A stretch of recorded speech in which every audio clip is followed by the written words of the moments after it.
Hey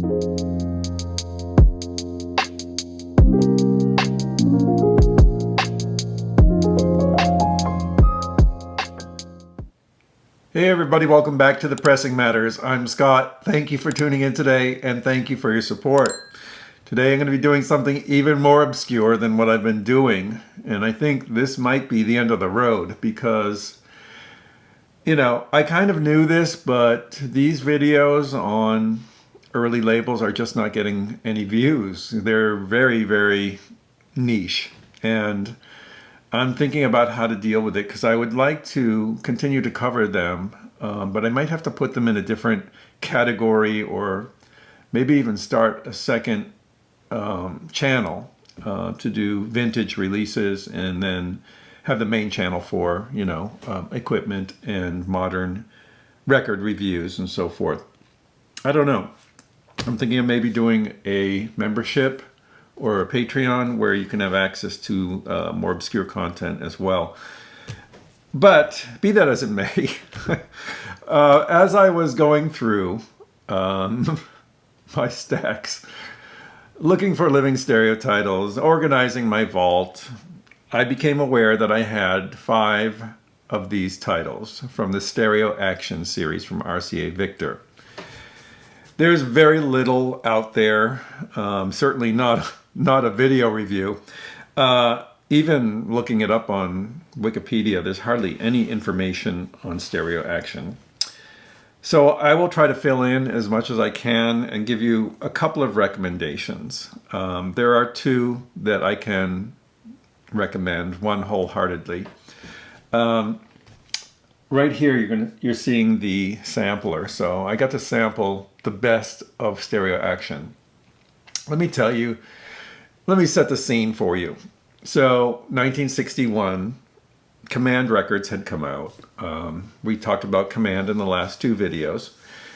And the idea, I guess, for RCA was to capitalize on this stereo demonstration type of record. Command was focusing on percussion and lively stereo arrangements. And I think RCA felt out of the loop and wanted to do something more than they were doing with the Living Stereo series. They really tried to justify this, and it's really weird, to be honest with you. Stereo Action is dubbed the sound your eyes can follow. So you'll see that on every release.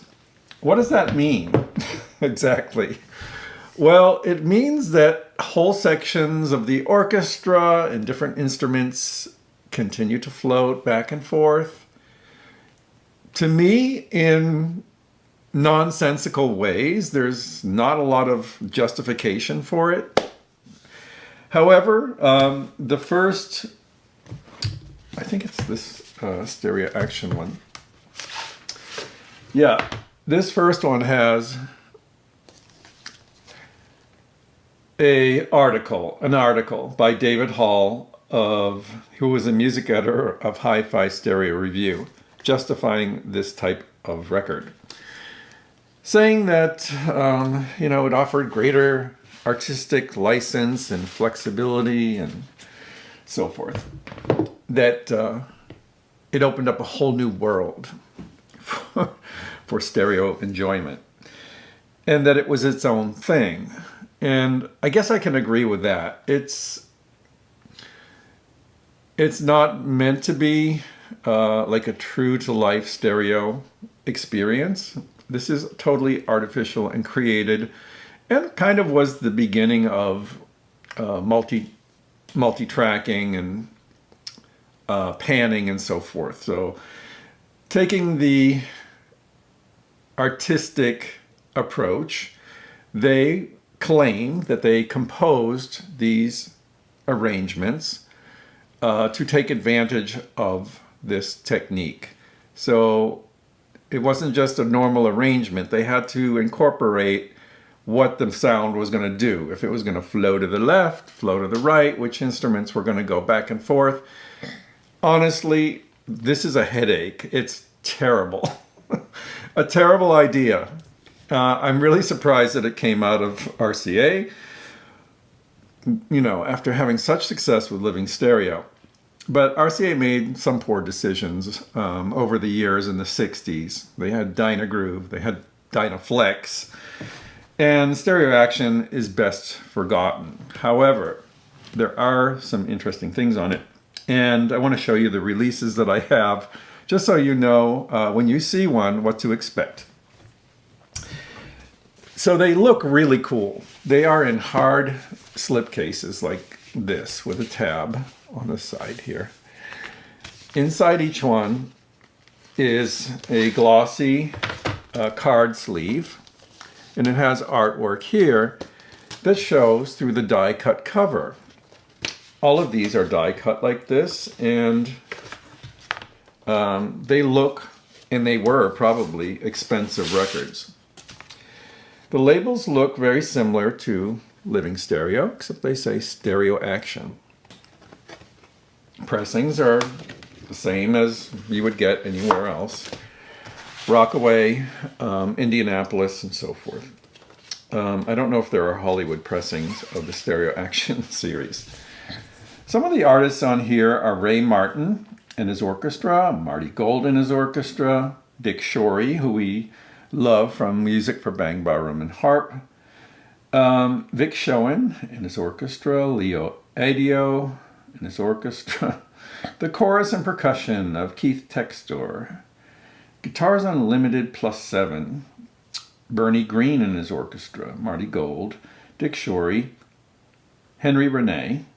So we've talked about some of these people before, Ray Martin. I talked about Marty Gold when I did the RCA Popular Overview, the first one. We had Skin Tight as the thumbnail. So I'm a big fan of some of the things that Marty Gold does. Also a big fan of Dick Shorey and his 2 records that I've showed on the channel as well. However, this is horrible. This is really horrible. I'm going to read you what it says here. This is what these are about. Stereo action is a new concept of music in motion, a new dimension in recorded sound. Stereo action brings you unmatched fidelity through the full sound spectrum, plus the exciting new illusion of sound in motion. Soloists and entire sections of the orchestra appear to move thrillingly back and forth across the room. Stereo action is musical movement so real, your eyes will follow the sound. The problem with this concept is you're completely distracted the whole time. It wasn't until I got to the last album that I'm going to mention that I said, okay, this in the right hands can be a success. So the stereo action sampler was really bad. I didn't hear anything on this that I thought was really that great. The Flight of the Bumblebee by Ray Martin was pretty good. You know, you hear I think it was the violins making a B sound going back and forth. It was just silly. And Did You Ever See a Dream Walking by Marty Gold was cute. You know, female background vocals and just like you can hear like walking and whistling and so forth. It's kind of weird actually. Stereo action. This is a beautiful cover. All these got stained and beat up. They're really kind of hard to find. I have only found these 5 in my entire life. So this is the insert for this one. Sounds terrific. The chorus and percussion of Keith Textor. Nothing really of note on this one either.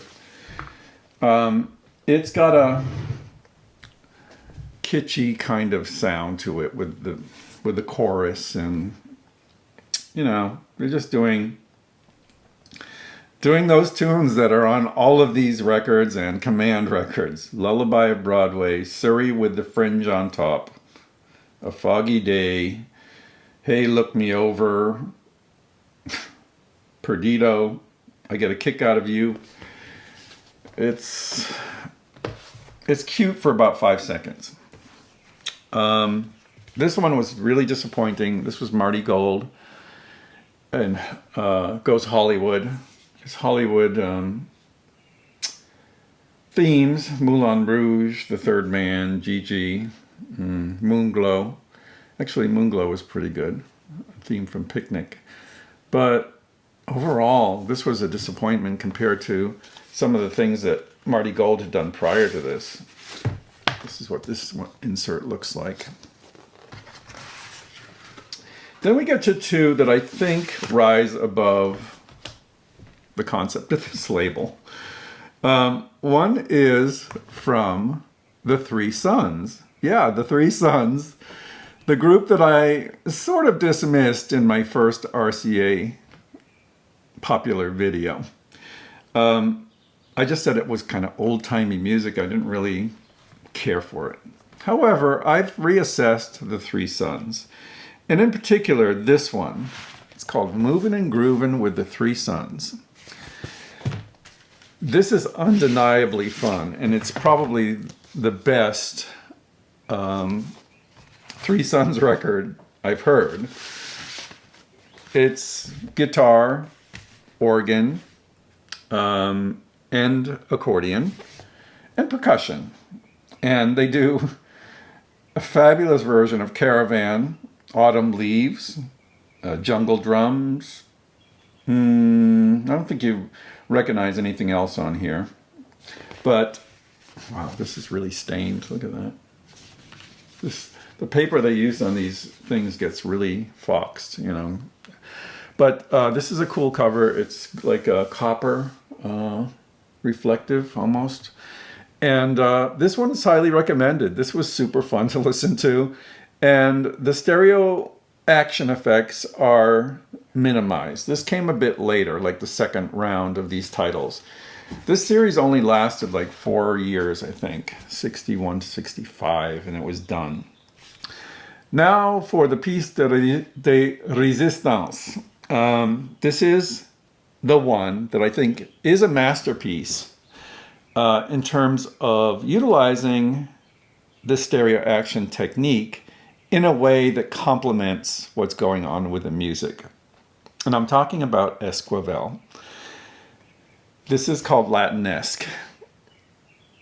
If you ever see this, grab it. This is the most fun stereo action record ever. It's probably the most fun Esquivel record ever. Esquivel was already known for exploring stereo and pushing boundaries and doing extreme things with stereo and having sound effects and voices and odd choruses and so forth. He was a natural for this. So he does on here, La Raspa, Adios, Margarita, Mariguita Linda. Oh, wow. I don't know if I can pronounce all these. I'm not going to try. But this is a gem. Really fun.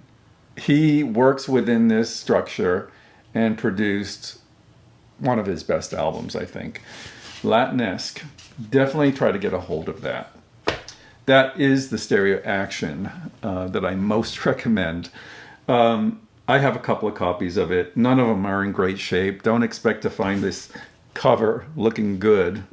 If you do, you've stumbled upon a real gem in this series.